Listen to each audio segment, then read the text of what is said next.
Praise the Lord. प्रभु के नाम की स्तुति हो। ओके, बाइबल घोषणा करें, प्रभु के वचन की ओर जाए। भाई विजय आज हमारी मदद करेंगे घोषणा में। Praise the Lord. आए हम घोषणा की ओर जाएंगे और अंगीकार करेंगे। जो लोग अपना बाइबल लाए हैं वो बाइबल उठाएं, और जो नहीं ला पाए वो विश्वास से अपने हाथों को उठाएं, लेकिन सारे के सारे अंगीकार करें। ये मेरा बाइबल है, ये प्रभु का प्रेरित वचन है, ये जीवित है, ये प्रबल है, ये चोखे धार से काटता है, ये गहराई तक छेदता है, ये मेरी भावनाओं को परखता है, ये मेरे विचारों को जांचता है। ये उपदेश के लिए, समझाने के लिए, सुधारने के लिए, शिक्षा के लिए लाभदायक है। ये मेरे वार का हथियार है, ये मेरे बचाव का रहस्य है, ये मेरे पांव के लिए दीपक है, ये मेरी राह के लिए उजियाला है। इसने दिखाया कि मैं क्या था, ये याद कराता है कि मैं क्या हूं, ये बताता है कि मैं क्या बनूंगा। इसकी ताजगी के लिए मैं तत्पर हूं, इसकी छुटकारे के लिए बेताब हूं, मैं इसे सुनने के लिए तैयार हूं। हमारा खुदावन हमेशा हमेशा हमेशा हमेशा महिमा पाए, फजल और इत्मीनान हम पाए। आमीन। एक और बार उठाए और कहे, ये मेरे वार का हथियार है, ये मेरे वार का हथियार है। आमीन। ओके, तो आप समझ गए होंगे कि आज मेरा प्रचार किस विषय के ऊपर है। वार के हथियार के ऊपर। या हम प्रभु के हथियारों को देख रहे हैं। परमेश्वर के हथियार जो इफिसी 6 उसके 13वें कलम से लेके 17 तक हम देख सकते हैं। वहां पर 6 हथियारों का वर्णन है। क्यों हथियार देख रहे, क्यों हथियार की जरूरत पड़ी? हथियार की जरूरत इसलिए पड़ी क्योंकि हमारा दुश्मन बड़ा क्रूर है, बड़ा ताकतवर है, और वो हमेशा हमारे साथ लड़ाई करने आ जाता है। क्यों लड़ाई करना चाहता है? क्योंकि हमें एक ऐसी पदवी मिली जो उसको नहीं मिला। प्रभु हमसे अपेक्षा रखता है, जब प्रभु को शैतान से कोई अपेक्षा नहीं है। तो ये सब बात से वो हमसे बड़ा क्रोधित है। पतरस कहता है कि एक गरजने वाले सी के समान is voice coming on the other side और just on my monitors. It's too loud on my monitor. या कहाँ था मैं? थोड़ा और चाहिए। सुन भी रहे हो क्या आप लोग? हाँ, कहाँ था मैं? पतरस कहता है गरजने वाले सिंह की नाई हमारे चारों ओर घूमता है और ढूंढता है कि किसको वो फाड़ खाए। तो ऐसा एक शत्रु है हमारा। और संसार की जो दबाव हमारे ऊपर निरंतर आती है वो अलग, और हमारे अंदर हमारे पापमय शरीर या प्रवृत्ति या स्वभाव की वजह से जो लड़ाइयाँ हमेशा चलते रहती है। रेबेका के गर्भ में जुड़वे थे, लेकिन प्रभु ने कहा कि बड़ा जो है वो छोटे की अधीनता में रहेगा। वो दोनों गर्भ में लड़ते थे, बड़ी लड़ाई होती थी। रेबेका को उसकी वजह से तकलीफ हुई। प्रभु ने उसके विषय में कहा कि ये 2 जातियां है तेरे अंदर, लड़ाई कर रहे, और बड़ा जो है वो छोटे के अधीन रहेगा। कुछ ऐसा ही है हमारे साथ। 2 जातियां है, लेकिन बड़ा जो है उसको छोटे की सेवा करनी है। बड़ा कौन है? जो पहला पैदा होता है वो बड़ा है कि नहीं? पहले कौन आया? हमारा पापमय स्वभाव आया।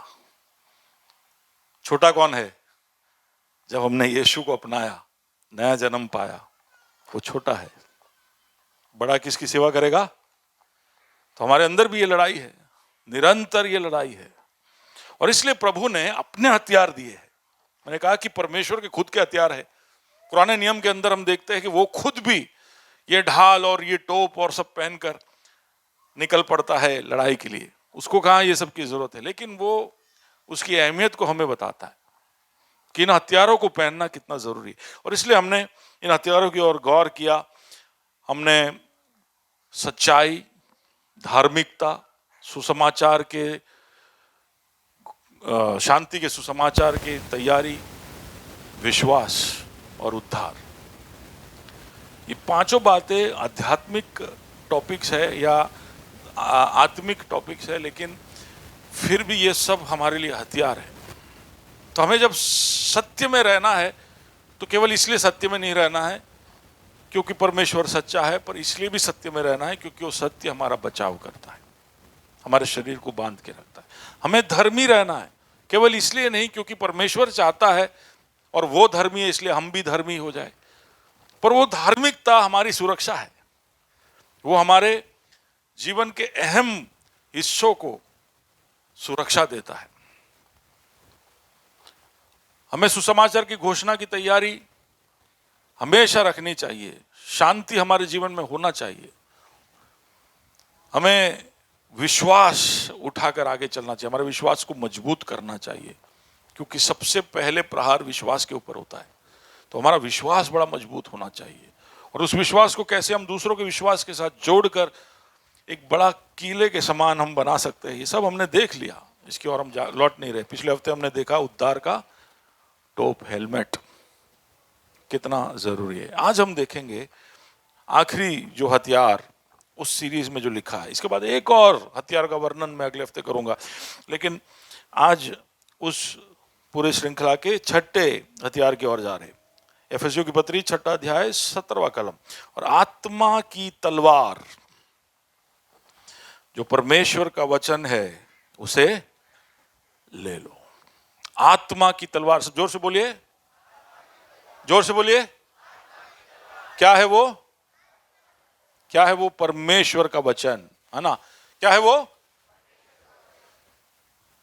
उठाइए, कहिए क्या है ना। पर ये है क्या?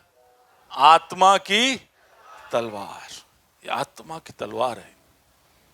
पूरे हथियारों की श्रृंखला में अब ऐसा लगता है कि कोई हथियार आया। अभी तक हथियार हथियार बोल रहे थे, लेकिन हथियार जैसा कम लग रहा था। सुरक्षा के चीजें ज्यादा लग रही थी। अब ये जो तलवार जो है, बेल्ट में क्या हथियार है? पापा लोगों को मालूम है क्या हथियार है, लेकिन सिपाही के लिए उसमें क्या हथियार है? झिलम में क्या हथियार? शूज में क्या हथियार? मम्मी लोगों को मालूम है कि शूज हथियार है, फेंकते वो बच्चों पे। ढाल भी कहां हथियार, टोप भी कहां हथियार, पर तलवार ऐसा लगता है कि हथियार है।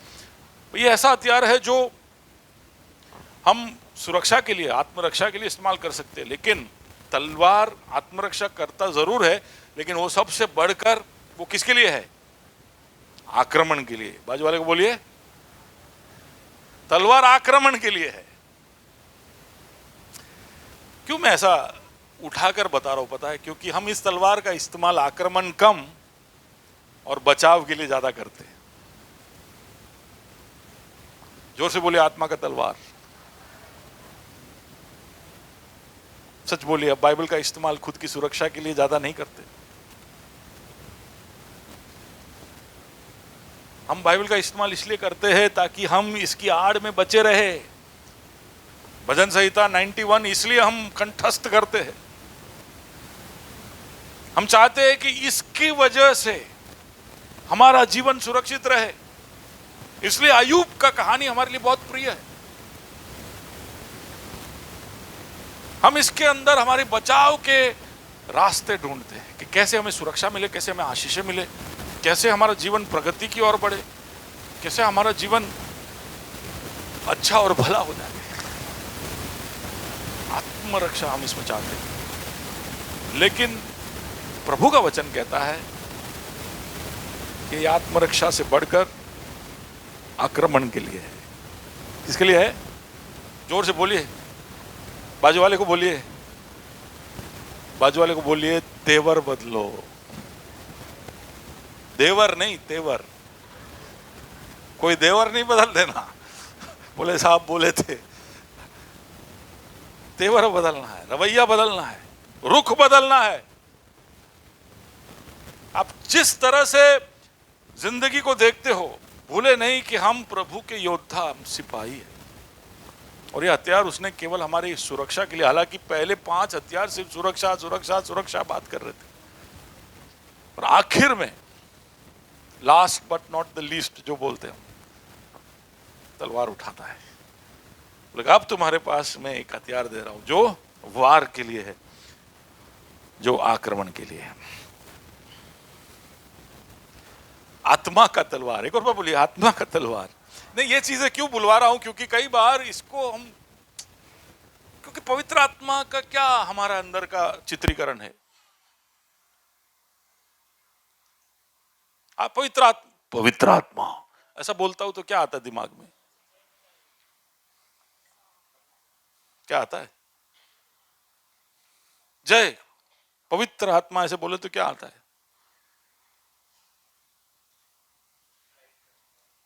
है? नहीं, पर कोई ऐसा रूप आता है मन में?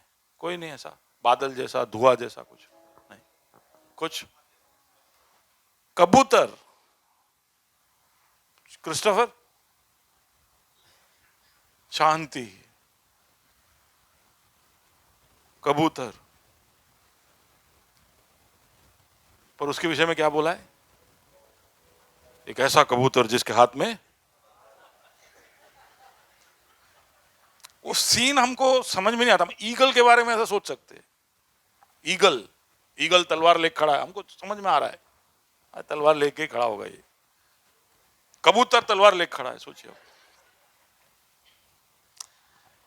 पवित्र आत्मा का जो प्रकाशन प्रभु के वचन के अंदर ज्यादातर, खास करके नए नियम के अंदर आया, बहुत ही जेंटल, बहुत ही कोमल, बहुत ही शांत, is very soft, tender.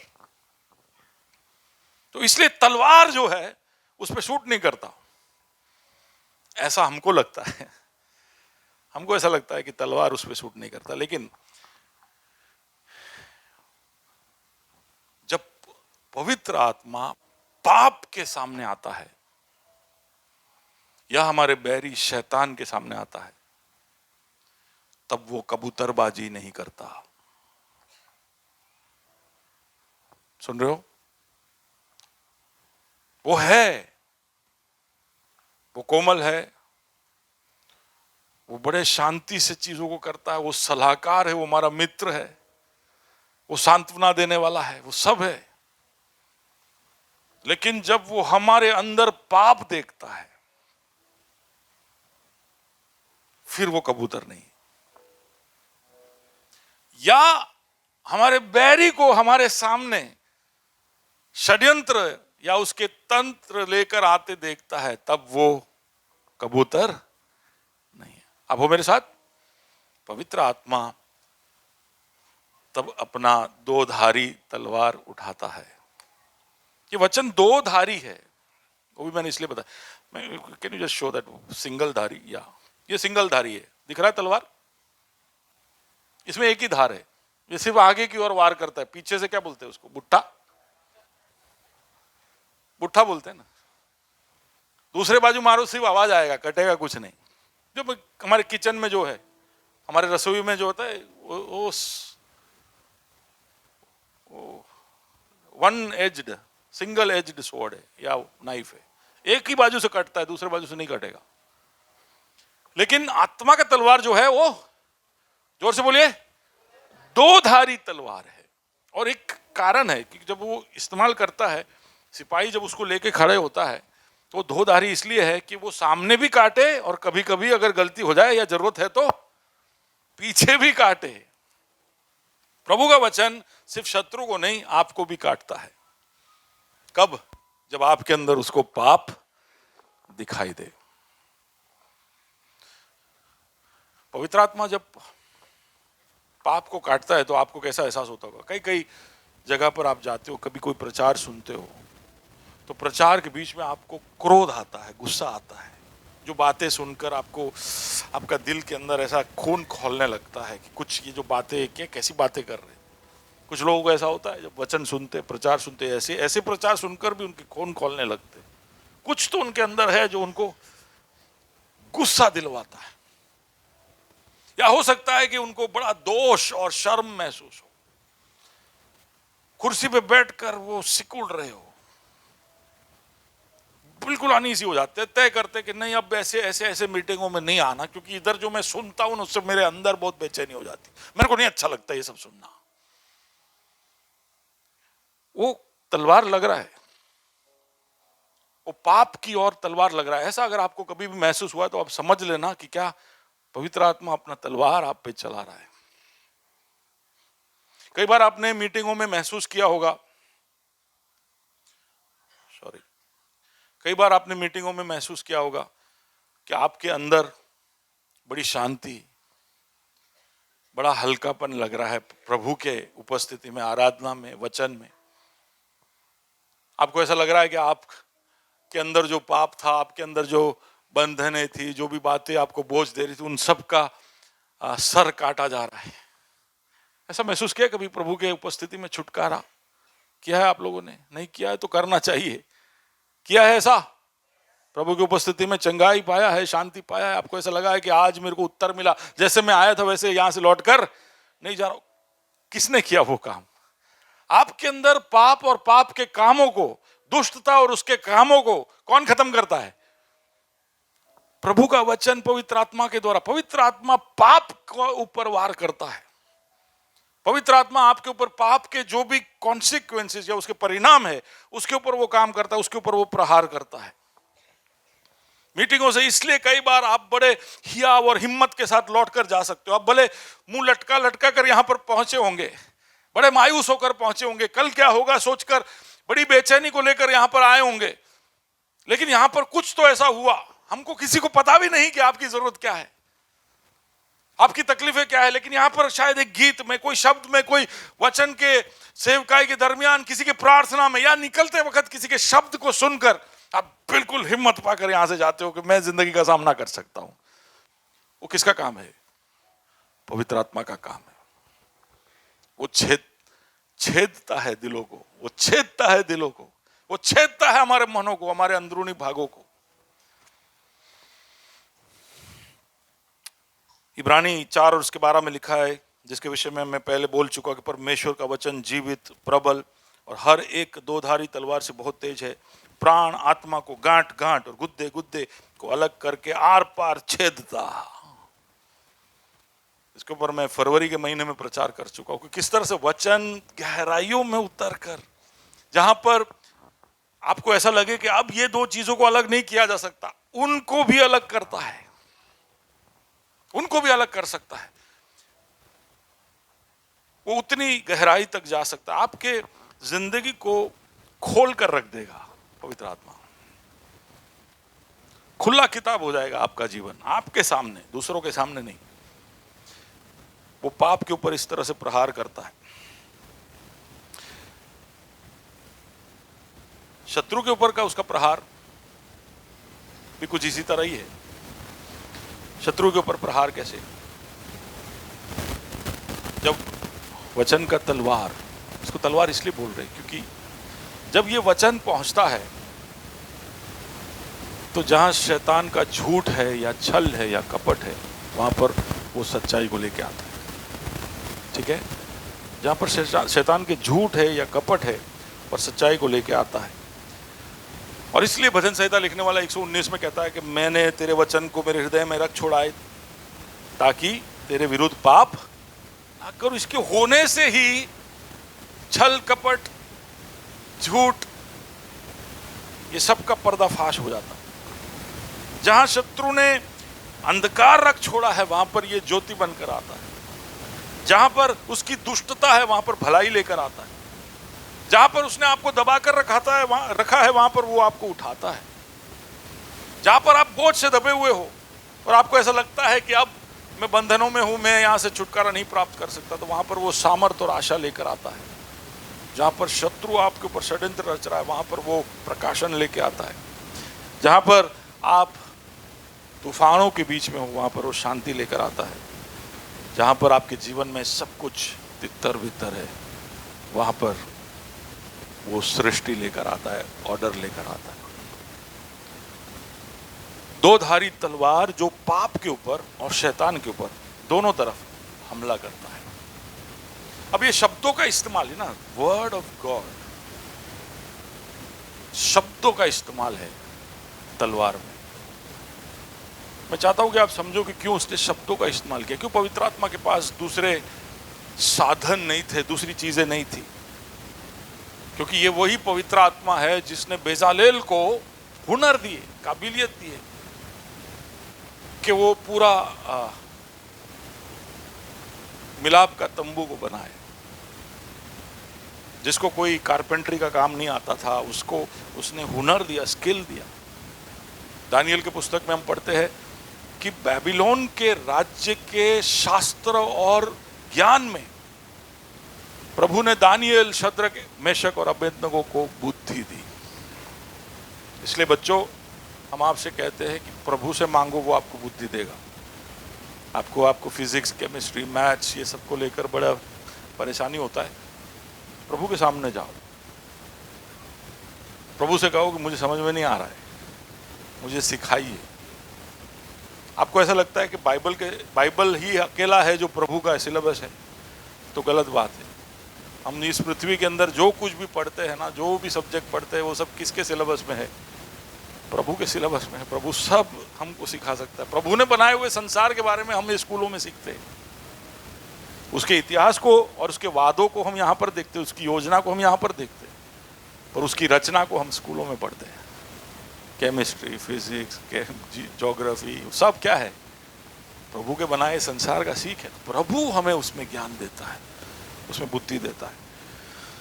Okay, तो वो हुनर देता है, वो बुद्धि देता है, प्रकाशन देता है, वो सपने देता है, दर्शन देता है, वो चिन्ह चमत्कार करने की काबिलियत देता है।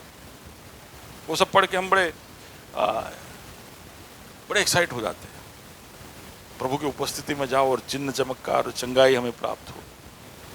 सारे तकनीकी ज्ञान में भी वो माहिर है। कौन? पवित्र आत्मा। जहां पर कुछ नहीं था, वहां पर उसने पूरे सृष्टि को खड़ा किया। उत्पत्ति कहता है कि सब कुछ बेडौल था, सुनसान था, लेकिन प्रभु का आत्मा पानियों के ऊपर मंडरा रहा था। फिर सृष्टि हुई। तो पवित्र आत्मा के पास ऐसा नहीं है कि बहुत सारी चीजें नहीं है जिसके द्वारा हमारे सुरक्षा का हथियार वो हमें प्रदान करे, हमारे वार का हथियार वो प्रदान करे। The sword of the spirit, या आत्मा का तलवार, ये सब हो सकते थे, लेकिन फिर भी पवित्र आत्मा ने आत्मा के तलवार में किसको चुना? क्या है? क्या है आत्मा का तलवार? क्या है मीनू? हुनर नहीं है, काबिलियत नहीं है आत्मा का तलवार। आत्मा का तलवार बुद्धि या प्रकाशन नहीं है। आत्मा का तलवार चमत्कारी ताकतें नहीं है। आत्मा का तलवार क्या है? प्रभु का वचन है।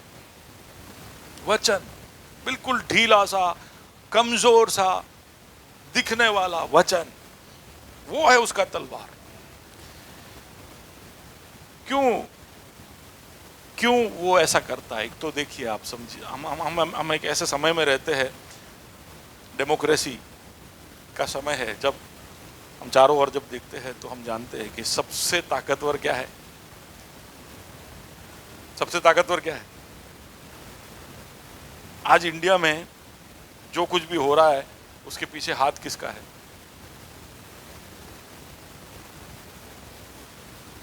हाँ? वड़ा प्रधान? क्यों? हाँ?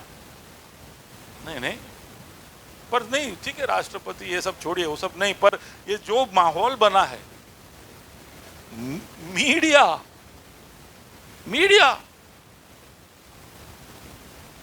और मीडिया क्या इस्तेमाल करता है? मीडिया सिर्फ इतना ही बोलता था, नेशन वांट्स टू नो, ऐसे ही कुछ बोलता है। मीडिया शब्दों का इस्तेमाल करता है। आज हम एक ऐसे युग में रहते हैं जहां पर हम कहते हैं कि this is the age of the social media revolution. Social media यानी क्या है? क्या है? शब्द है, और साथ में फोटोग्राफ हो तो और भी अच्छा है। हाँ कि ना? विजुअल और वो सब अच्छा है, लेकिन शब्दों का खेल है ये। पूरा संसार में सब कुछ शब्दों से। राहुल गांधी ने गलती से बोल दिया, गलती से बोल दिया ऐसा लगता है, पता नहीं, क्योंकि वो गलती बहुत करता है। गलती से बोला कि सारे मोदी चोर क्यों होते, तो केस लग गया उस पे। क्या बोला उसने? उसके शब्द उसको बड़ा भारी, शब्द भारी पड़ गया। तो हम एक ऐसे समय में है जहां पर हमको ऐसा लगता है कि AK-47 और बड़े बड़े बॉम्ब वो सब बड़ी चीजें हैं, लेकिन उसकी जरूरत ही नहीं है। शब्दों में ही पूरा खेल हो रहा है। Words are very powerful. इसलिए पुराने हमने 7वीं कक्षा में शायद ऐसे लिखा होगा कि कलम जो है वो तलवार से ज्यादा, ऐसा कोई ऐसे लिखा है, the pen is mightier than the sword. किसी ने कंपोजिशन लिखा है ऐसा? सोनल आपने लिखा है, वो आज भी लिख रही है। आपने कभी लिखा? बंक कर दिया, ऑप्शन में छोड़ दिया। आपने कौन सा लिखा? My self. बच्चे ज्यादातर माई सेल्फ ले लेते हैं। हाँ, अब वो मेरे साथ। ओके, मैं ये समझाने की कोशिश कर रहा हूं कि शब्दों की अहमियत क्या है, क्यों पवित्र आत्मा ने शब्दों को चुना और क्यों दूसरी सारी चीजों को नहीं ली, जिसके लिए गिफ्ट्स ऑफ द स्पिरिट हम बोलते हैं। हम बड़े खुश हो जाते हैं। पहला कोरिन्थी में हम पढ़ते हैं कि आत्मा के दान, तो बड़े खुश हो जाते हैं, वही आत्मा है। लेकिन वो आत्मा के दान से बढ़कर यहाँ पर वो तलवार में आत्मा के दान नहीं बोलता। पूरा वचन A to Z वो है प्रभु का तलवार, परमेश्वर का तलवार या आत्मा का तलवार। शब्दों को हम छोटा कर देते हैं और इसलिए उसकी अहमियत हम नहीं समझते। नीति वचन के अंदर लिखा है 18 और उसके 5 में शायद कि जीवन और मृत्यु की ताकत कहां पर है? 18 और उसके 21 में क्या लिखा है? जीवन और मृत्यु। Can somebody read that? Proverbs 18:21.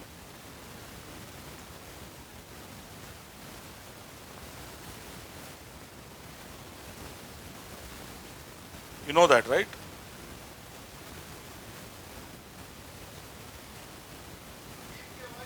हाँ हाँ, जीभ के वश में क्या होता है? जीभ के वश में मृत्यु और, ये सारा सृष्टि प्रभु के बोलने से हुआ। प्रभु ने कहा ज्योति हो और उसके बाद बोलते गया और फिर ये सब हो गया। और वही स्वरूप और वही सदृश्य उसने हमको भी दिया है। हम जब बोलते हैं तो उसमें ताकत है। जीभ के वश में क्या है? जीवन और मृत्यु है।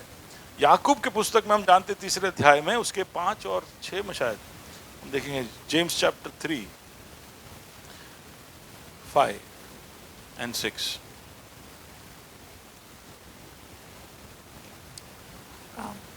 वैसे ही जीभ भी एक छोटा सा अंग है और वह बड़ी बड़ी डींगे मारती है। ओके ओके ओके,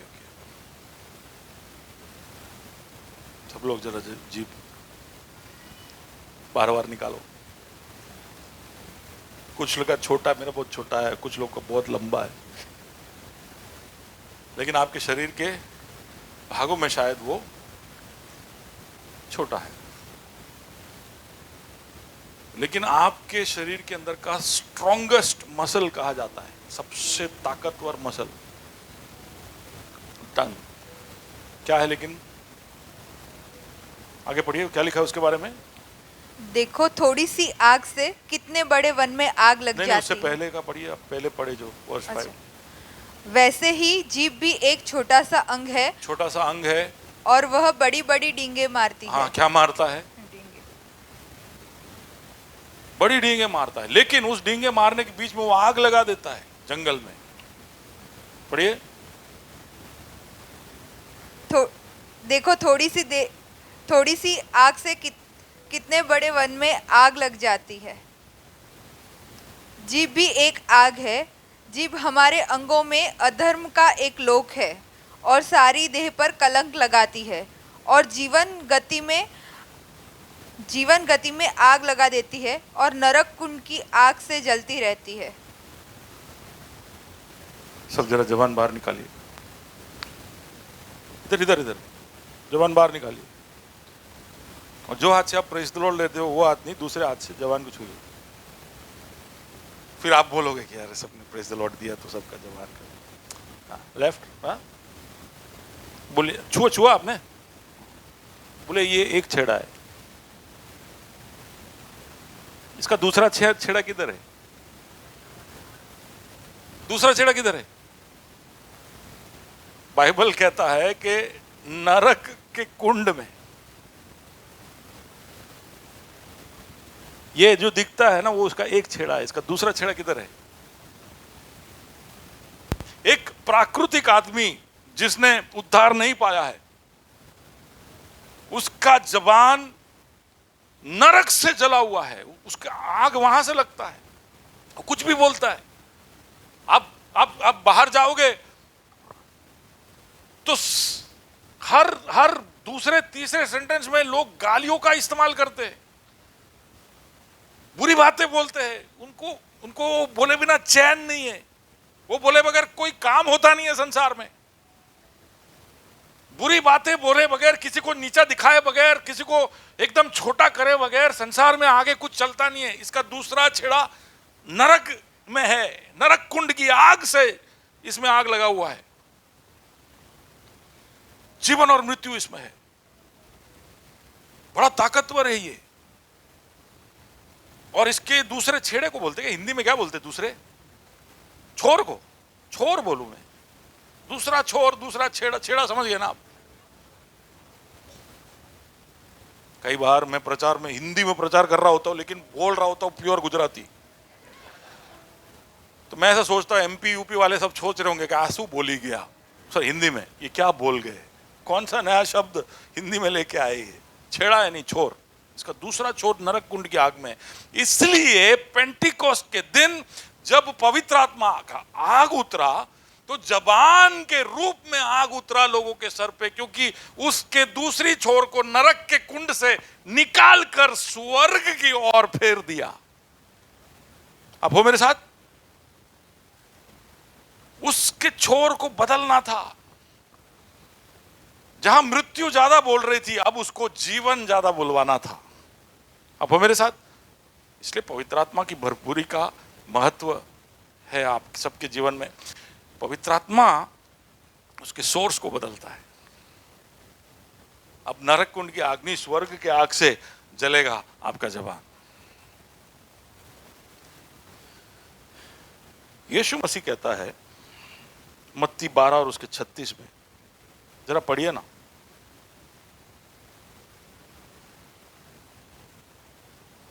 मत्ती 12 और उसका 36।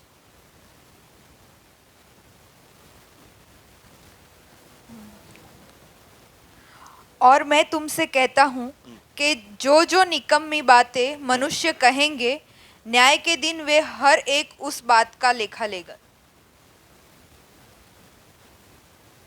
कोई इंग्लिश में पढ़ सकता है?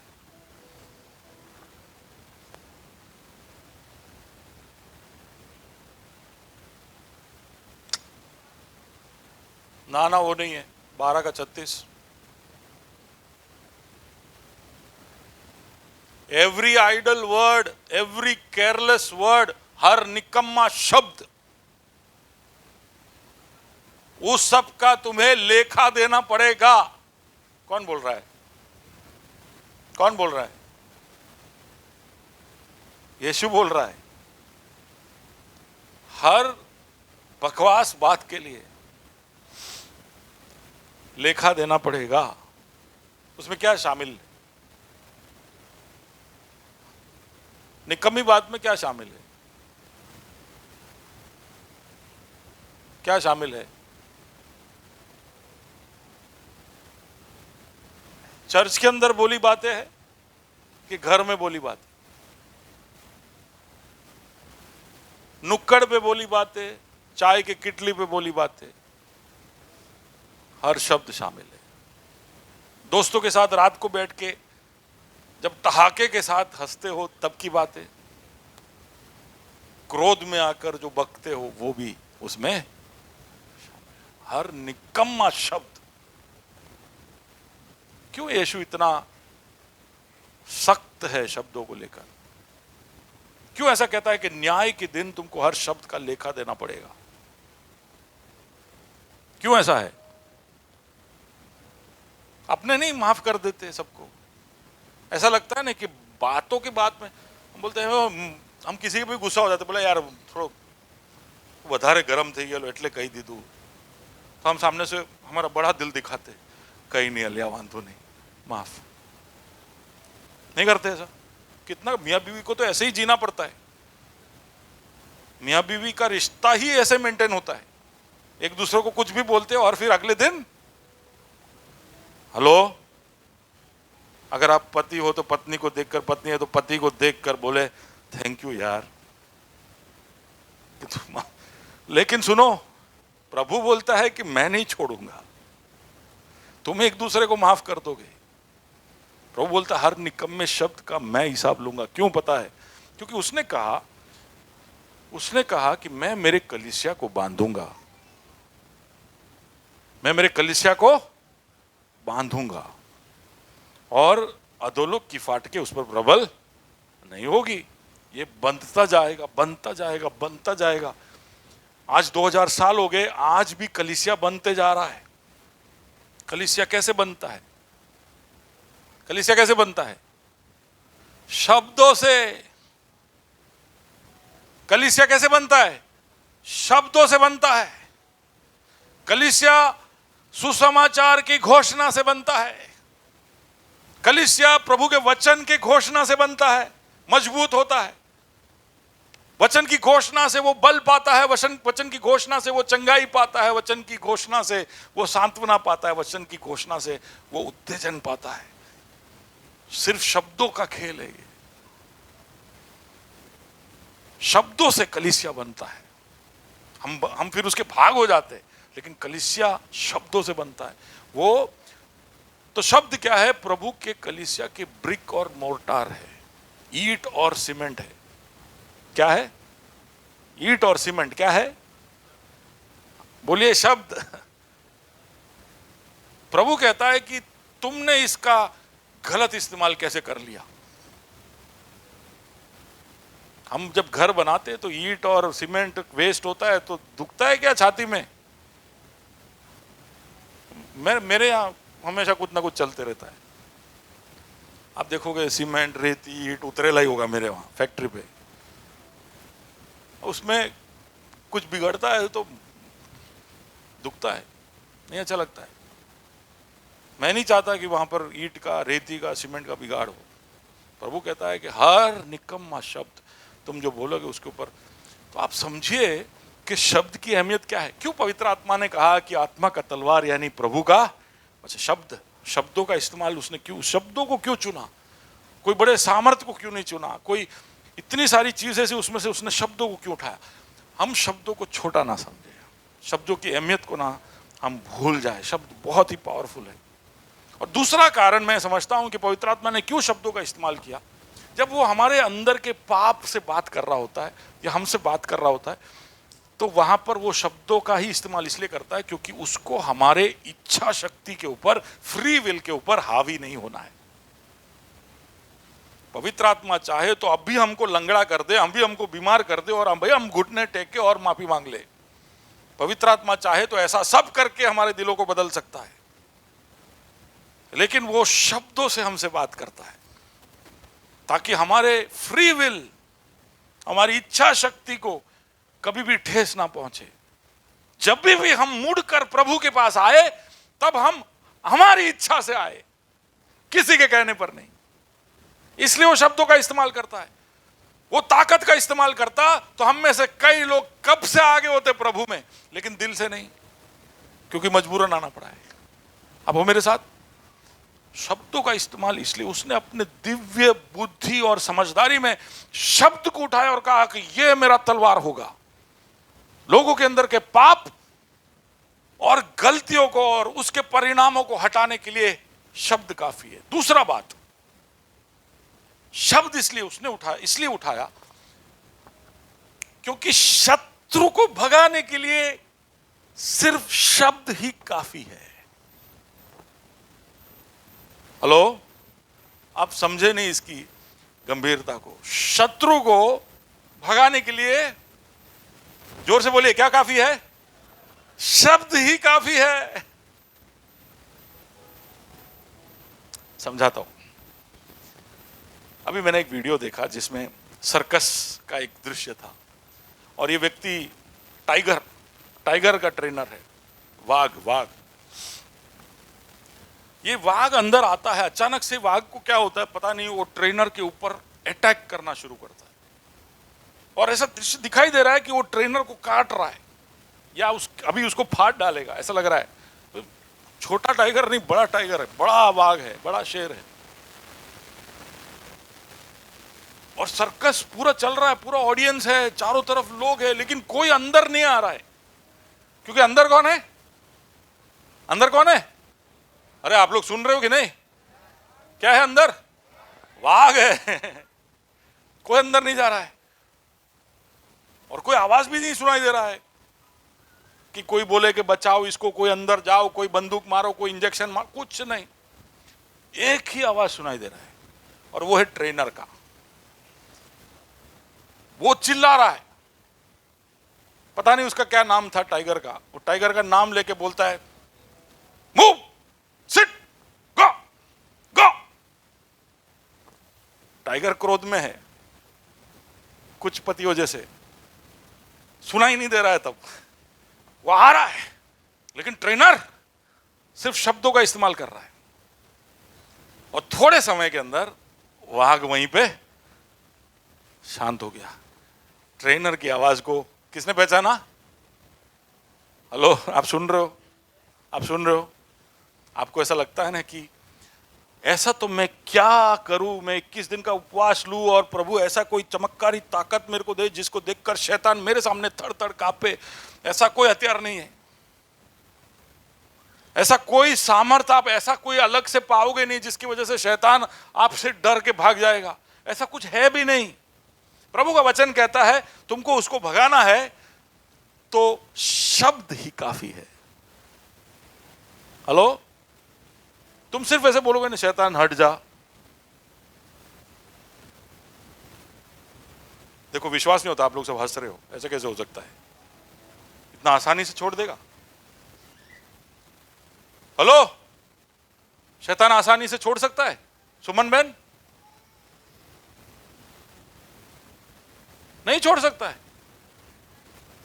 क्यों नहीं छोड़ेगा? अधिकार से बोलोगे तो छोड़ेगा। हाँ, विश्वास से बोलोगे तो छोड़ेगा। कितने लोग कहते हैं हो सकता है, ये हो सकता है? अरे मौत छोड़ देता है तो शैतान कौन सी चीज है? यीशु ने पुकारा, लाजर बाहर निकला, तो मौत ने छोड़ दिया। तो शैतान क्या है? शब्दों का इस्तेमाल, इतना आसान सा चीज प्रभु ने हमको दिया है हथियार के तरह इस्तेमाल करने के लिए कि ये जो नन्हे बच्चे यहां पर बैठे हैं ना, वो भी इस हथियार का इस्तेमाल कर सकते हैं। आमेन। इसलिए जरूरी है कि ये लोग सब ये वचन सीखे, इधर कंठस्थ करे और बोले। कहीं ना कहीं ये इनके दिमाग के अंदर बैठ जाएगा। हम जब हमारे बच्चों को वचन सिखाते हैं तो क्या सिखा रहे? क्या उनके हाथ में दे रहे? आत्मा का तलवार दे रहे। आत्मा का तलवार दे रहे। आपको उसकी अहमियत शायद पता ना चले, लेकिन कुछ समय के अंदर जब वो बड़े हो जाएंगे और शैतान उन पर हमला शुरू करेगा, बाजू वाले को बोलिए, एक शब्द ही काफी है। हेलो, लेकिन कोई भी शब्द बोलोगे तो नहीं चलेगा, ठीक है ना? कोई भी शब्द बोलेंगे हम लोग, हम कोई भी शब्द का इस्तेमाल करते हैं कि भी शैतान को भगाने के लिए। ऐसा वो कोई, कुछ लोग आवाज जोर से, कुछ लोग आवाज बदल के बोलते। सुना है कभी? शैतान से बात करते तो अलग आवाज में बोलते, शैतान, उसको कोई फर्क नहीं पड़ता है। आप चिल्ला के बोलोगे, उसको कोई फर्क नहीं पड़ता। ये प्रभु का वचन आत्मा का तलवार,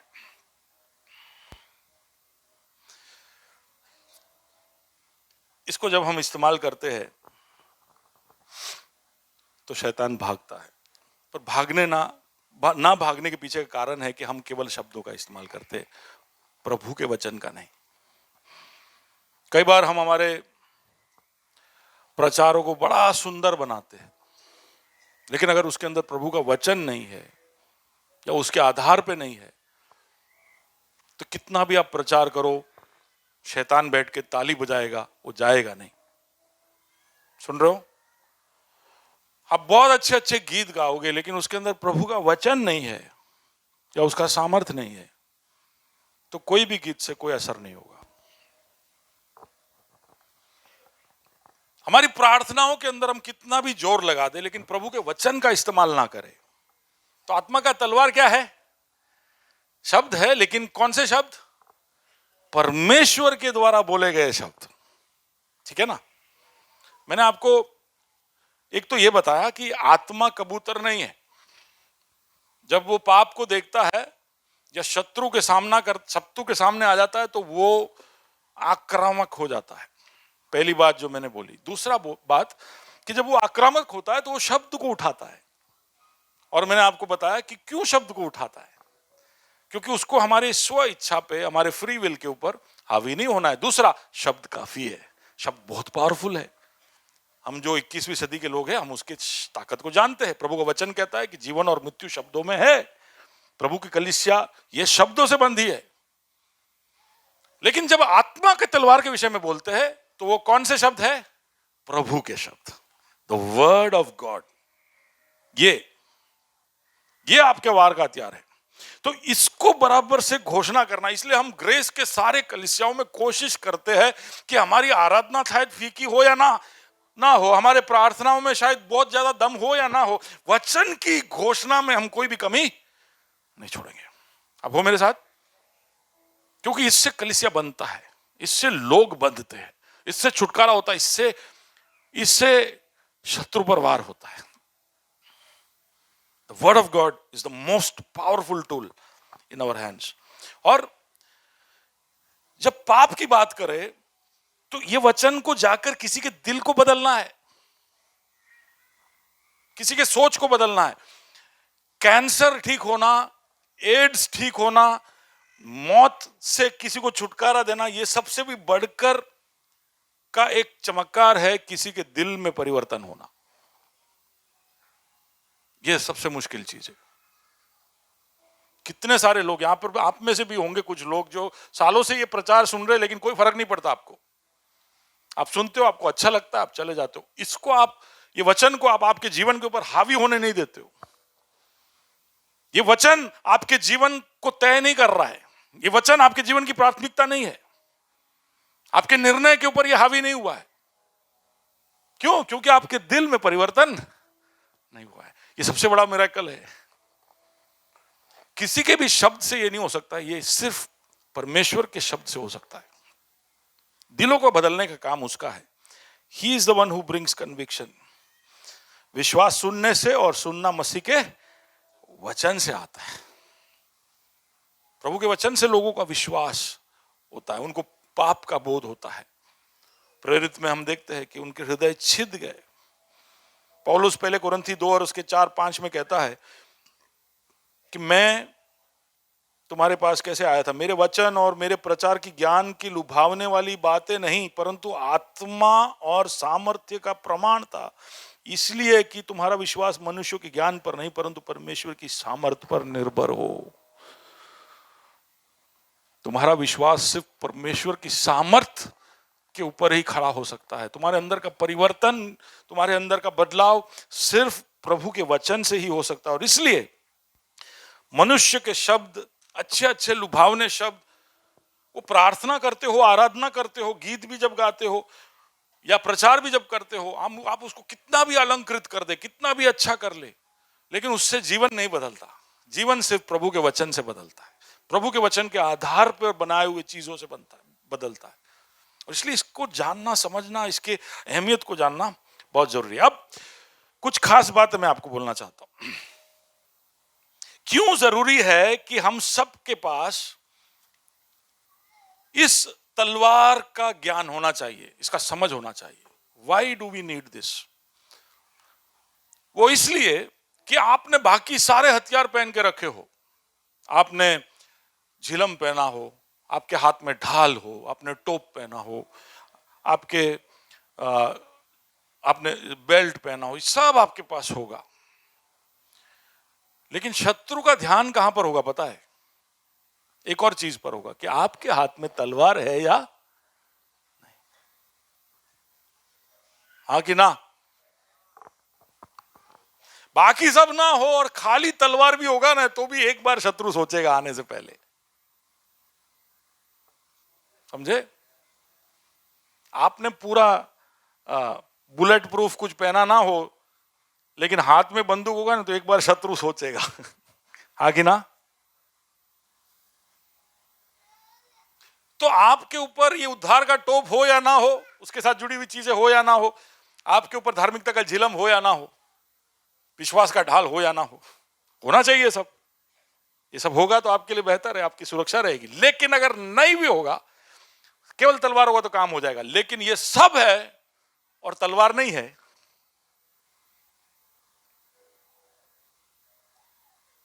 तो शत्रु को दिख जाएगा कि ये तो खाली डरा रहा है, ये तो खाली डरा रहा है, ये सब पहन के यूनिफॉर्म में आके ऐसा खड़ा है।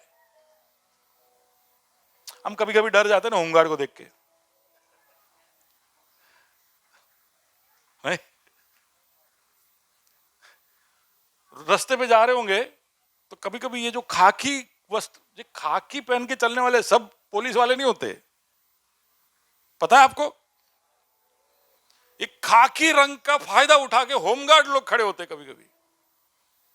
उनके पास कोई भी अधिकार नहीं है ना चालान काटने का, ना आपको रोकने का। जब भी वो गाड़ी रोके तो साथ में एक पुलिस वाला होना चाहिए, लेकिन कभी कभी वो रोकता है, पैसे भी ले लेता है आपसे, आपको पता नहीं क्योंकि आप रंग देख के डर गए। लेकिन शैतान पहचान जाता है कि आ तो विश्वास ही नहीं, आ तो होमगार्ड छे।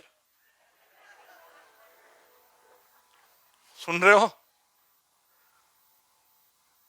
इसको बाइबल आता नहीं है, इसका बाइबल इसका तकिए के नीचे रखने के लिए है, रात को बुरे सपने ना आए। इसका बाइबल वो बैग में रखता है ताकि प्लेन क्रैश ना हो। इसका बाइबल वो है जो उसको ये मनोबल देता है कि अबे आ बाइबल साथे छे એટલે હું ક્યાંય भी જઈ सकूं। शत्रु को इससे कोई फर्क नहीं पड़ता है।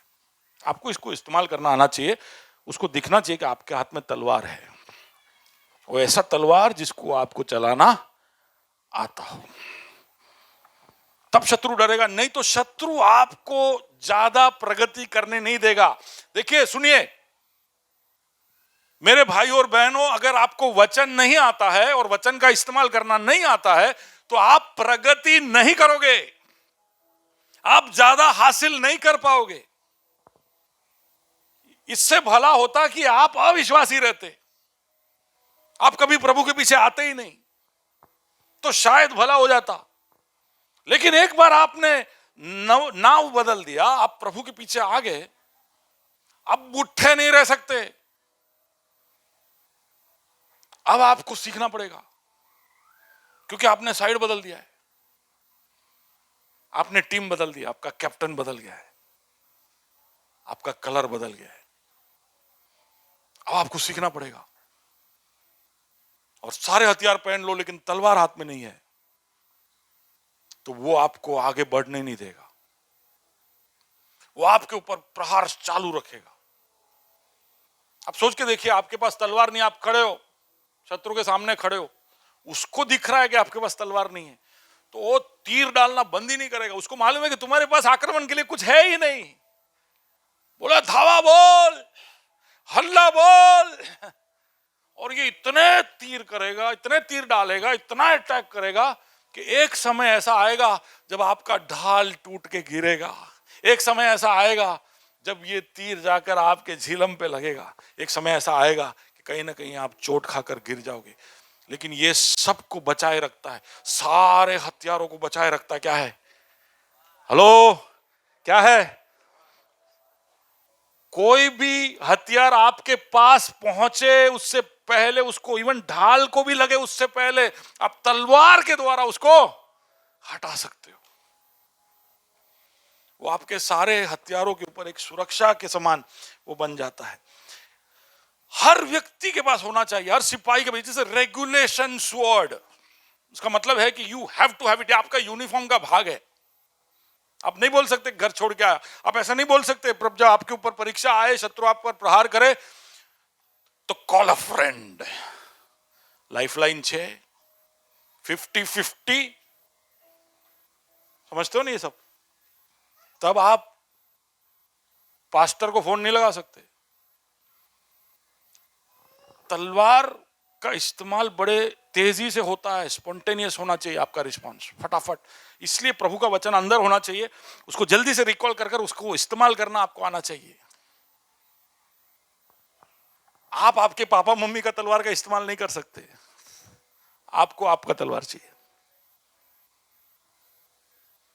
कोई भी ऐसा नहीं बोल सकता बड़ी बहन को बहुत बाइबल आता है, मेरे को नहीं आता है, वो डिपार्टमेंट वो संभाल लेगी।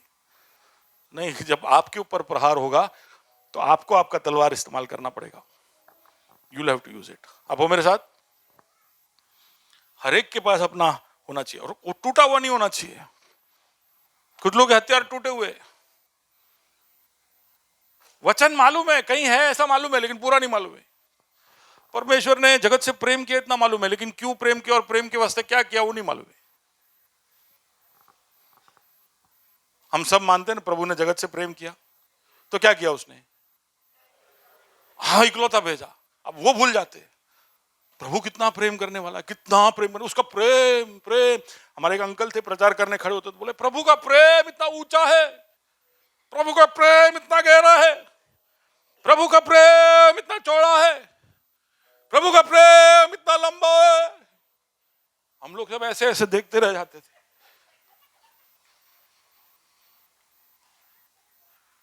और सुन के अच्छा लगता है कि प्रभु का प्रेम इतना बड़ा है, लेकिन वो प्रभु के प्रेम ने किया क्या? मलयालम में बोलूं ज्यादा मजा आएगा। स्नेहोतिनारम वीदी। अरे प्रेम है तो उसने क्या किया? अपने इकलौते को भेजा, फिर जो कोई उस पर विश्वास करे और नाश ना हो, अनंत जीवन। अब ये पूरा स्टोरी है। हम में से कई लोगों को वचन का आधा आधा मालूम, पहले सूचे फिर फोन निकालते धीरे से, Google please do the Google for me, find out the verse for me.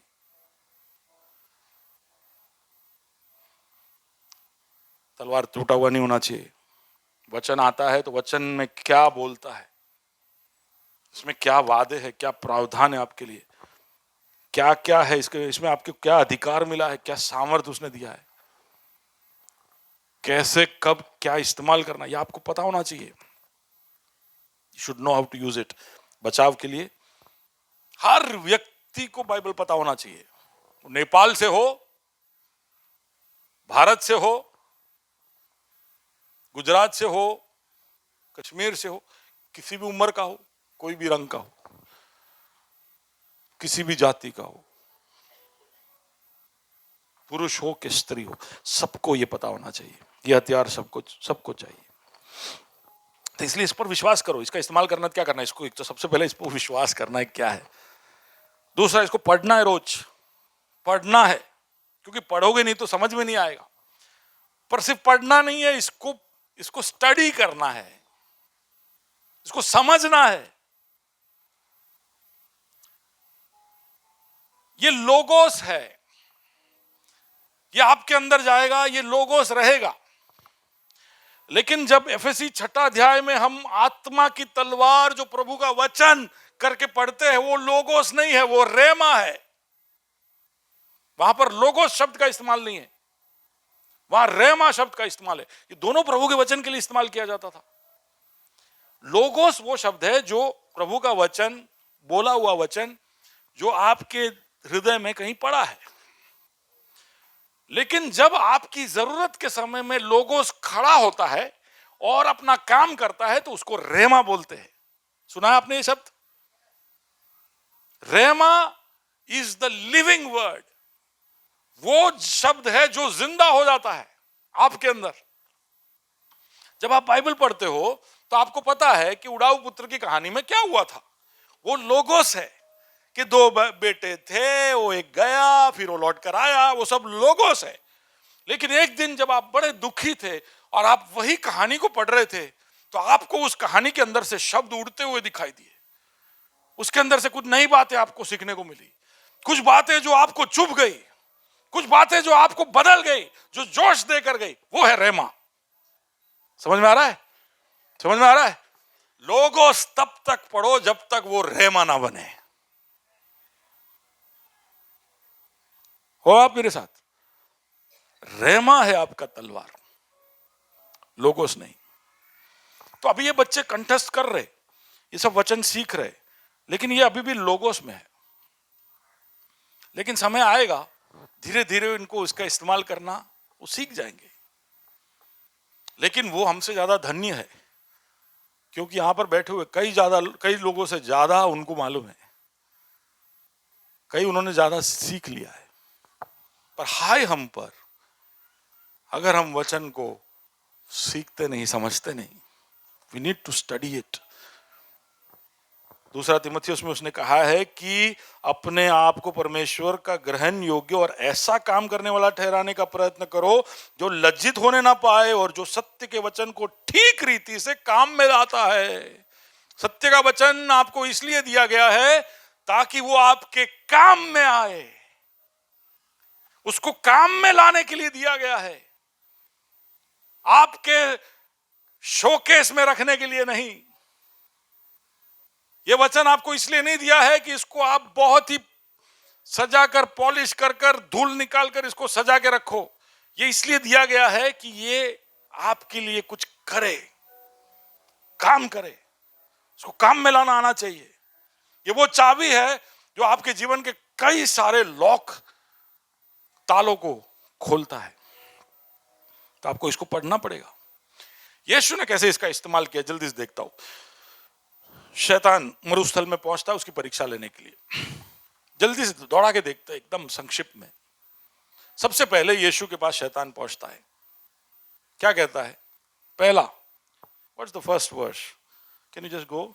Matthew chapter 3, chapter 4, verse 3 and 4। पढ़ना नहीं। सबसे पहले कहता है, निखिल वेट फॉर 2 minutes। कुछ नहीं होगा यार, कुछ नहीं होगा, बैठ जा। सबसे अहम बात बोलता तब खड़ा होता है। फिर मैं ऐसा सोचते रहता हूं, निखिल चला गया 5 मिनट, ओके, फोन था, ओके, कहां थे हम? शैतान पहुंचता है यीशु के पास। पहला परीक्षा, पहला सवाल उससे पूछता है, अगर तू परमेश्वर का पुत्र है, अगर तू परमेश्वर का पुत्र है तो इन पत्थरों से कह ये रोटी बन जाएगी। कब कहता है?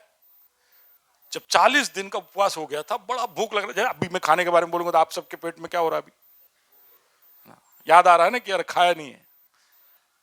तो ऐसे एक समय में तू पत्थर से बोल दे, यानी उसकी जरूरत को सबसे पहले पकड़ा। उसकी जरूरत क्या थी? खाना, उसकी जरूरत है। लेकिन वहां पर यीशु को वो क्या बोलता पता है? देख भाई, तू परमेश्वर का पुत्र है। कौन है तू? एरा गेरा नहीं है। तू कौन है? परमेश्वर का पुत्र है। तेरे जीवन में एक जरूरत है, तेरे को भूख लगी है, तू परमेश्वर का पुत्र है, यानी तेरे पास बहुत अधिकार है, चमत्कारी ताकत है। 1 + 1 = 2। तो तेरे अधिकार का इस्तेमाल कर, पत्थर को बोल टन यीशु बोले यार ये मेरे को क्यों नहीं सूझा, ऐसा बोला। बड़ा सिंपल सॉल्यूशन है, गलत कुछ बोला नहीं। अगर तू परमेश्वर का पुत्र है, यीशु बोले यस आई एम परमेश्वर का पुत्र। तेरे को भूख लगी है, यस मेरे को भूख लगी है, तो फिर तेरा अधिकार और तेरा भूख दोनों को मिलाकर तू इस्तेमाल कर ले और खा ले रोटी। पर यीशु को याद था कि मुझे परमेश्वर ने इस पृथ्वी पर यह अधिकार और उसका पुत्र बनाकर इसलिए नहीं भेजा कि मैं मैजिक ट्रिक करूं, इसलिए भेजा है कि मैं लोगों का उद्धार करूं। हेलो, हम में से कई लोग भूल जाते हैं और हम लोग मैजिक ट्रिक करवाने में प्रभु को लगा देते। प्रभु 2015 मॉडल थी गई गाड़ी, तू कई ट्रिक कर હવે, હું પ્રભુનો સંતાન છું, તે કીધું છે કે તું મને પૂછ નહીં માથું બનાવીશ, या पूछ नहीं सर बनाऊंगा, इस वचन का इस्तेमाल कर रहे। यीशु ने ऐसा कुछ नहीं, यीशु ने कहा देखो क्या लिखा है प्रभु के वचन में कि इंसान केवल रोटी से नहीं लेकिन परमेश्वर के वचन से निकले हुए हर शब्द से जिंदा रहेगा। मेरे लिए जरूरी है कि मैं मेरे परमेश्वर का हित करूं और वो मुझे जिंदा रखेगा, ये रोटी नहीं। अबे वो एक समझ, और उसके लिए उसने वचन का ही, उसने कहा कि लिखा है, क्या बोला? लोगोस। प्रभु को मालूम था कि लिखा है, उस लोगोस को उठाता है, रेमा बनाता है, शत्रु के सामने रखता है। शत्रु बोले धत तेरी की, lust of the flesh has not worked. शरीर की अभिलाषा काम में नहीं आई। Change of tactics. अब ये लाइन में अटैक नहीं चलेगा, दूसरे लाइन से अटैक करते। उसको यरूशलेम के मंदिर के ऊपर ले गया, वहां खड़ा किया, हाइट देखा कि तू अगर परमेश्वर का पुत्र है तो तेरे परमेश्वर के वचन में लिखा है कि वो अपने स्वर्गदूतों को भेजकर तेरी सुरक्षा करेगा। ओके, तू अपने आप को इस मंदिर से फेंक दे, स्वर्गदूत आके तेरे को जीविका के घमंड को चुनौती दे रहा है। हम होते तो हम बोलते यस अभी तू देख मैं कूदता हूं, अभी तू देख कैसे उसके स्वर्गदूत आके, क्योंकि my purpose is the cross. जब तक मैं वहां नहीं पहुंचूंगा प्रभु मुझे बचाएगा। समझे मेरी बात? तो क्योंकि प्रभु का भविष्यवक्ता आकर मुझे बोलकर गया तेरे 2 बच्चे होंगे, तो उसका मतलब है कि 18 साल की उम्र में मैं कितना भी स्पीड से बाइक चलाऊं मुझे कुछ नहीं होगा, क्योंकि भविष्यवाणी है कि मेरे को 2 बच्चे होंगे। यीशु बोलता है कि प्रभु के वचन में लिखा है, क्या लिखा है? कि तेरे प्रभु परमेश्वर की परीक्षा ना लेना। दूसरा एक बात मैं बोलता हूं, गौर करने जैसी बात है। अब ये लोगोस था इसलिए यीशु को पता चला। मत्ती 4 और उसके 5 और 6 में शैतान ऐसे कहता है, यदि तू परमेश्वर का पुत्र है तो अपने आप को नीचे गिरा दे, क्योंकि लिखा है वह तेरे विषय में अपने स्वर्गदूतों को आज्ञा देगा और वे तुझे हाथों हाथ उठा लेंगे, कहीं ऐसा ना हो कि तेरे पाँव को पत्थर से ठेस लगे। अब ये कहां से उठाया आपको पता है? भजन संहिता 91। वहां पर क्या लिखा है पता है? भजन संहिता 91 में क्या लिखा है, मैं पढ़ता हूं। क्योंकि वह अपने दूतों को तेरे निमित्त आज्ञा देगा कि जहां कहीं भी तू जाए वे तेरी रक्षा करे, वे तुझको हाथों हाथ उठा लेंगे, ऐसा ना हो कि तेरे पाँव को पत्थर से ठेस लगे। एक पूरा पद गायब कर दिया शैतान ने, वो वचन के अंदर से एक पद गायब कर दिया, ब्रोकन स्वॉर्ड। तेरे रास्ते में तू जहां भी जाए, और एक धर्मी व्यक्ति के रास्ते किसने नियुक्त किए हैं? Who orders the steps of the righteous man? परमेश्वर। जो मार्ग पर तुझे चलना है उस पे तू जाएगा तो स्वर्गदूत तेरी सुरक्षा करेंगे। समझ रहे हो आप? जो रास्ते पर प्रभु चाहता है कि तुम चलो, वो रास्ते पर जब तुम चलोगे तो तुम्हें सुरक्षा 100% मिलेगा। लेकिन ऐसे बीच बीच में आप बिल्डिंग के ऊपर चढ़कर टेस्टिंग करोगे तो ये कौन जानता था? लोगोस जानने वाला, जो उसको रेमा के जैसे इस्तेमाल करना जानता है। शैतान बोला, जीविका का घमंड काम नहीं किया, the pride of life hasn't work, change of tactic, मैं दूसरा को ट्राई करता हूं। फिर उसको पर्वत के ऊपर ले गया, पर्वत के ऊपर से दिखाया उसने, ये सारा संसार ये मुझे दिया गया है, तू अगर मेरे सामने प्रणाम करे तो ये सब मैं तुझे दे दूंगा। अभी आंखों की अभिलाषा, लस्ट ऑफ द आइज, सब ले ले। बोले मैं जगत को जीतने आया हूं, ये संसार को जीतना मेरा काम है, और ये तो शॉर्टकट है, ये रास्ते जाऊंगा तो मुझे क्रूज पर चढ़ना, मुझे कोई त्यागेगा नहीं, मुझे कोई परेशान नहीं करेगा, शॉर्टकट है। लेकिन लोगों से अंदर है ना, तो वो जानता है दूर हो जा शैतान मेरी नजरों से, क्योंकि लिखा है कि तू केवल तेरे प्रभु परमेश्वर का प्रणाम करना। आप समझ रहे हो? यीशु ने पूरे कॉन्टेक्स्ट को, संदर्भ को समझा, उसके अंदर शैतान कैसे चाल चल रहा है वो समझा, और फिर उसने लोगों उसको लेकर रहमा के जैसे इस्तेमाल किया। ये हमारे सामने उदाहरण के रूप में, अगर हमारे सामने जब शैतान इस तरह से लेके आता है तो हमको भी पता होना चाहिए कि कौन सा तलवार कैसे कब इस्तेमाल कर। एक बात का ध्यान रखना, 3 बातें रखी, तीनों में उसने वचन के द्वारा उसको नकारा, फिर वो चला गया, शैतान चला गया। हमको ऐसा लगता है कि ये छोड़ से नहीं, ये लगा ही रहेगा, लगा रहेगा, लगा रहेगा। ऐसा नहीं है। वो जब आपके पास आता है तो कुछ लेके आता है, कुछ गोली वोली लेके आता है। अगर गोली को आपने डिफ्लेक्ट कर दिया तो वो चला जाएगा, फिर दूसरे दिन आएगा। लेकिन उस दिन की लड़ाई, बाजू वाले को बोलिए, उस दिन की लड़ाई खत्म। He will come back to fight another day. तो उसका मतलब है कि हमको उसका सामना ऐसा सवारे उठे रात સુધી લડતા જ રહેવાનું, નહીં લ્યા નોકરી જવાનું, બીજા બધા કામ કરવાના, સુસમાચાર સંભળાવવાનું, प्रार्थना करवानी, बाइबल वांचવાનું, लड़ाई नहीं करता रहવાનું। कभी कभी आएगा, इसलिए it is not a have weapon, it is a take weapon. ये आपके ऊपर हमेशा आपको ऐसे ऐसे घुमाते नहीं रहना है तलवार, उसको उठाना है जब जरूरत पड़े। शैतान आएगा कभी कभी आपके पास। बाजू वाले को बोलिए, शब्द काफी है,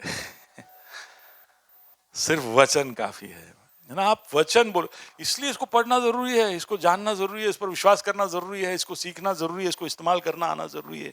you should know how to use it, you should memorise it, apply it, practise it. Practice, जितना ज्यादा प्रैक्टिस करोगे इसका इस्तेमाल सही तरह से कर पाओगे, पहले खुद पे, फिर परिवार के अंदर, फिर आपके इन्फ्लुएंस में। मैंने कहा कि ये आक्रमण का हथियार है। हम इसका इस्तेमाल ज्यादातर डिफेंस के लिए करते हैं। प्रभु का वचन का इस्तेमाल देखिए, यहां पर भी यीशु ने डिफेंस के लिए इस्तेमाल किया, ऐसा दिखता है, और हमको ऐसा लगता है कि डिफेंस के लिए इस्तेमाल करना चाहिए। लेकिन ये आत्मा का तलवार है, ये अधोलोक के फाटकों के सामने लेकर जाना है। क्योंकि हम युद्ध को शत्रु के इलाके में लेकर नहीं जाते हैं, इसलिए शत्रु युद्ध को कलीसिया के अंदर लेकर आता है। समझे? Because we don't take the war to the devil, he brings the war into the church. लड़ाई हमारे अंदर लेकर आता है, हमारे बीच में लेकर आता है। कई बार कलीसियाएं थोड़े समय के बाद, क्योंकि वो बाहर शत्रु से लड़ाई नहीं करती, थोड़े टाइम के बाद पता चला कमिटी मीटिंग हुआ और अंदर अंदर लड़ाई हुआ और चर्च का विभाजन हो गया। सुना है ऐसा? हम शत्रु से ज्यादा एक दूसरे पर लड़ते। केरला में तो बहुत मजेदार मजेदार कहानियां है। कुर्सियां फेंकते एक दूसरे पे, कमिटी मीटिंग के अंदर मिर्ची का पाउडर लाके एक दूसरे पे डालते, कौन? विश्वासी एक दूसरे पे। पर इसलिए कि जहां लड़ाई करना चाहिए उन्होंने लड़ाई किया। कहां लड़ाई करना है? एक तो आपके अंदर जो पाप है उसके साथ वचन का इस्तेमाल करिए कि आप खुद को सुधारें। आप मेरे साथ वचन का इस्तेमाल इसलिए करें कि खुद को सुधारें। दूसरा, वचन का इस्तेमाल किस लिए करना है? अधोलोक की फाटकों के तरफ बढ़ाना है। ये वचन का इस्तेमाल कर कर कुछ लोगों को सुसमाचार सुनाना है। हेलो, सुन रहे हो? आक्रमण उधर लेकर नहीं जाओगे तो आक्रमण तुम पर आएगा। युद्ध जारी है। युद्ध किधर लड़ना है? घर में लड़ना है कि बाहर? कुछ लोगों को सुसमाचार सुनाना है। जो टूटे मन वाले हैं उनको चंगाई की तरफ लेकर आना है। जिनको सांत्वना की जरूरत है उनके घर जाकर उनको सांत्वना देना है। लोगों को बांधना है, एक दूसरे को मजबूत करना है, युद्ध शत्रु की तरफ ले जाना है। देखेगा कि आपके पास तलवार नहीं है तो वो युद्ध आपके पास लेके आएगा। आत्मा की तलवार, रेमा, प्रभु का वचन, उसको उठाने के लिए अपने आप को तत्पर करिए। आइए आंखें बंद करें, कुछ निर्णय लीजिए प्लीज। कुछ निर्णय लीजिए। कहे कि मैं प्रभु तेरे वचन को थोड़ा और अहमियत दूंगा। मैं सोचता था कि ये केवल एक धार्मिक प्रक्रिया या क्रिया है जो मुझे करना है, just some ritual, some notion through which I have to go through, कुछ ऐसा जो मुझे करना पड़ेगा क्योंकि मैं मसीह का बेटा हूं। पर उससे बढ़कर प्रभु जी, ये आत्मा का तलवार जो तूने मेरे हाथ में सौंपा है, रेमा, एक ही आक्रामक हथियार, शत्रु के गढ़ों को ढाने के लिए, उसके तीखे वार को रोकने के लिए प्रभु जी तूने ये तलवार मेरे हाथ में थामा है।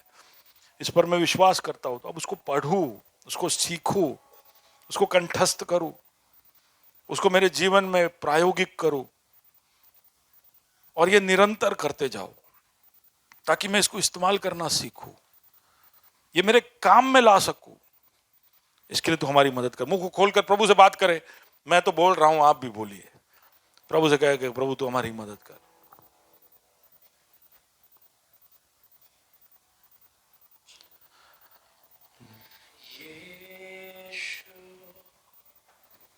सब नामों में श्रेष्ठ नाम, सुंदर मसीहा, महिमा में प्रभु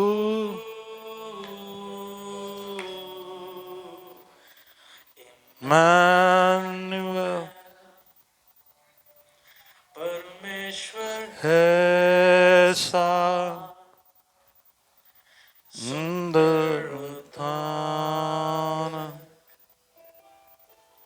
जीवित वचन,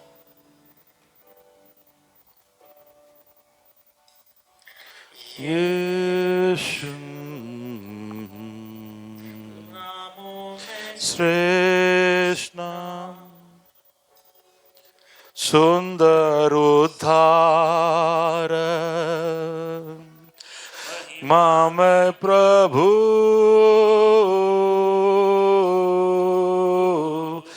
इम्मानुएल परमेश्वर है सा, धन्य है त्राता, जीवित वचन।